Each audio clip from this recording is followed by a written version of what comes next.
So today I want to share something with you that I know is going to be of tremendous value to you.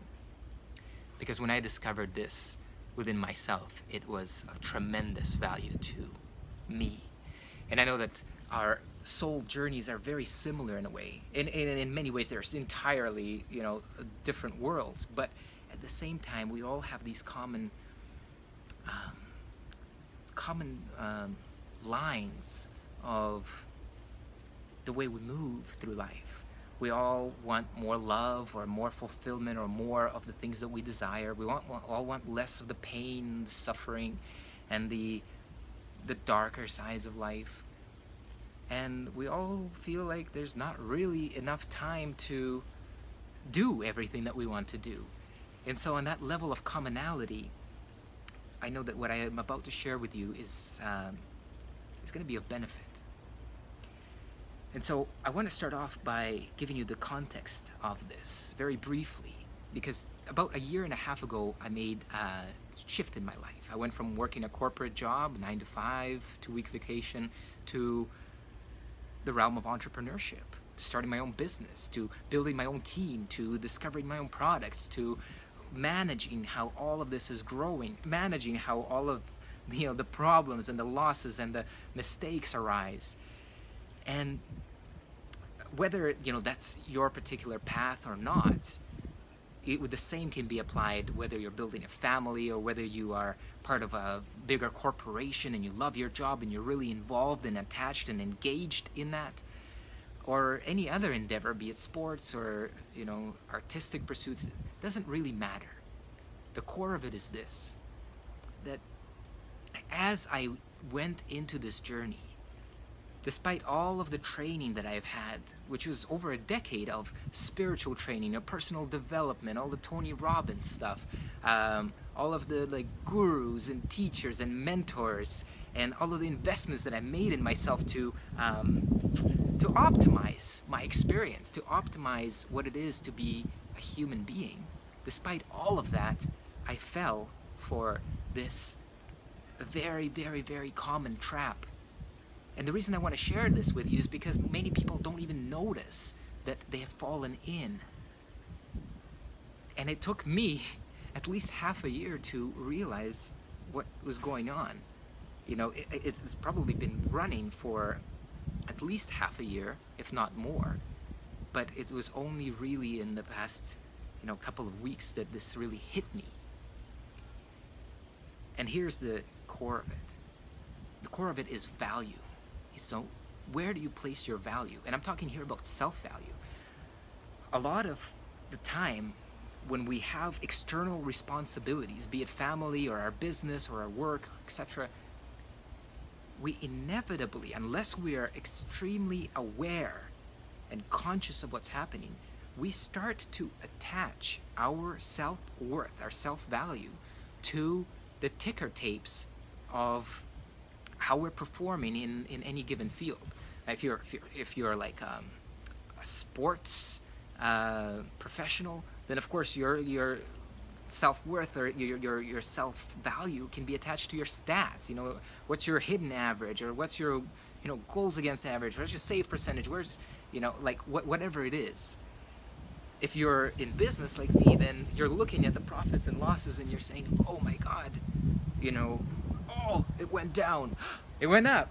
And so your sense of happiness and value becomes attached to something outside of you.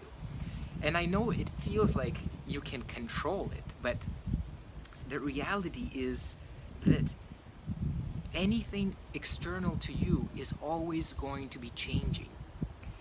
Everything has an upward momentum, a plateau, and a downward momentum. It doesn't matter if you're the greatest sports player, baseball player, hockey player, whatever it is, you're going to have that downward momentum. And if your value is attached to that movement in life, the life cycle of a business, or life cycle of, whatever, sports, or, how much your artistic abilities are valued, you will always experience the opposite of what you actually got into that place to begin with for.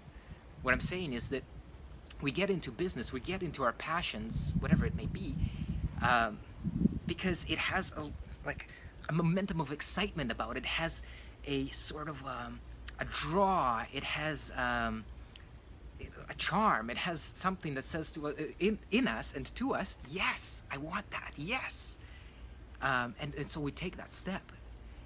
And so, yet when we attach that value, which is priceless, which is that value of our soul, the value of what we really are, the worth, of the infinite worth, when we attach that to a ticker tape that tells us how well we're doing, we have just signed off our life. And we have signed on the dot where it says, yes, I'm willing to suffer as I watch this ticker tape. And so, what's the way out of that? You know, how do we not get caught up in that? And the only thing I can say at this point is that we must come to realize our own infinite value, infinite worth. What infinite worth? What can I be worth if I don't have the money, if I can't make my business run, or if my family is all in, a disaster? What worth do I have?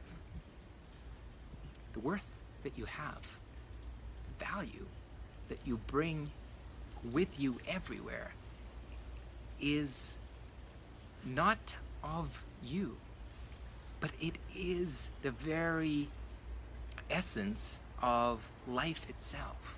It sounds very abstract, but check this out. Check this out. If in this moment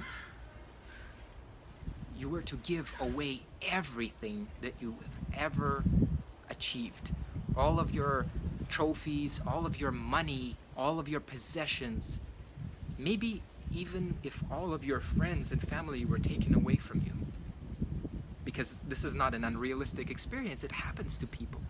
It happens to people in natural disasters. It happens to people all the time, actually. So if that was the case, if you're left with absolutely nothing, nothing to your name, would you still want to be with you?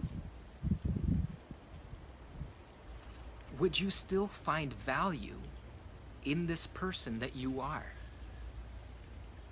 And I asked this to myself, and I said, you know what, if Boris has nothing to his name, completely broke, completely failed at whatever he was working at, would I still want to be with this person?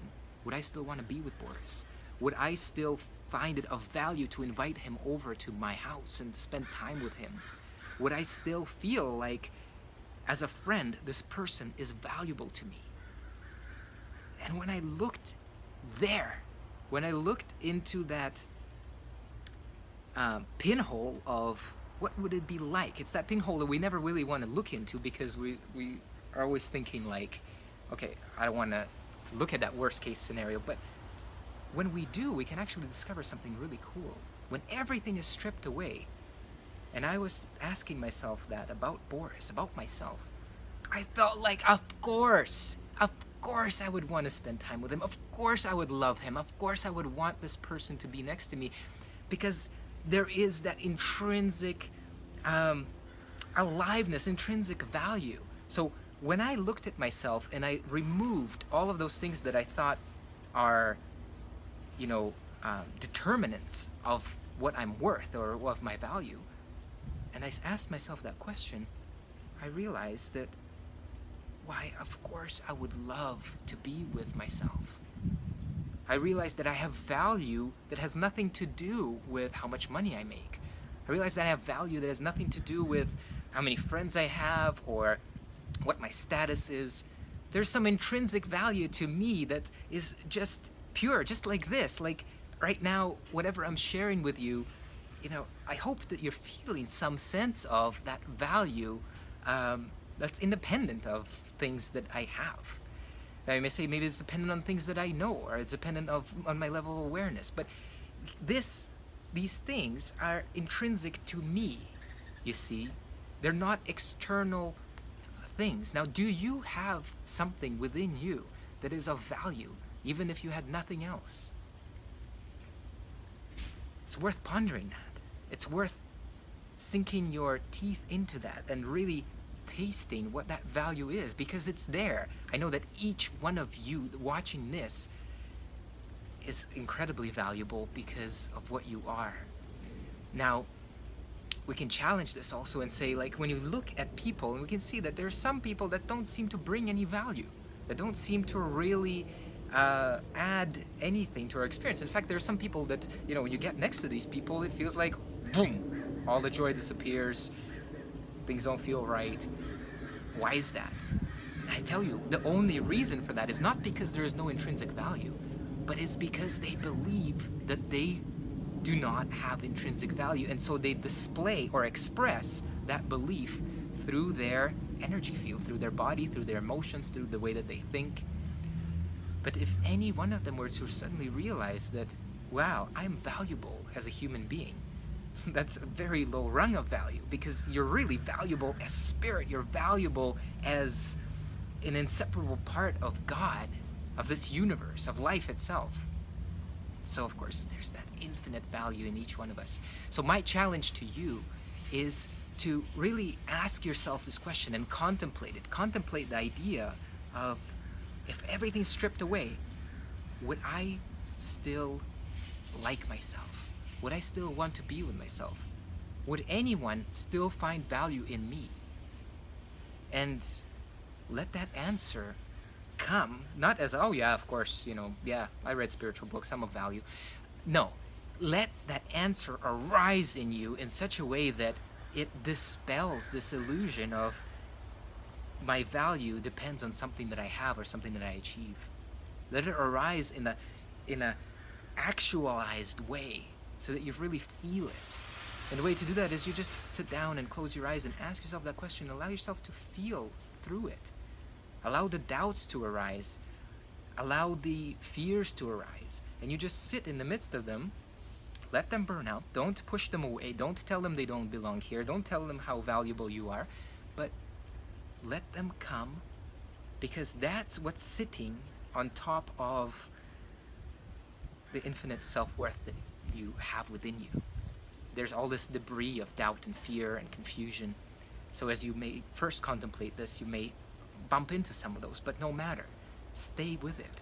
And what I know will arise for you if you stick with it long enough is this confirmation or conviction that something in you is priceless and untarnishable, can never be tarnished, can never be diminished by anything that you do or don't do. Find that, and let's together, from that place of conviction, from that place of consciousness, let's create, because from there we can create beautiful worlds, we can create beautiful inventions, we can create benefit for everybody without losing ourselves in return.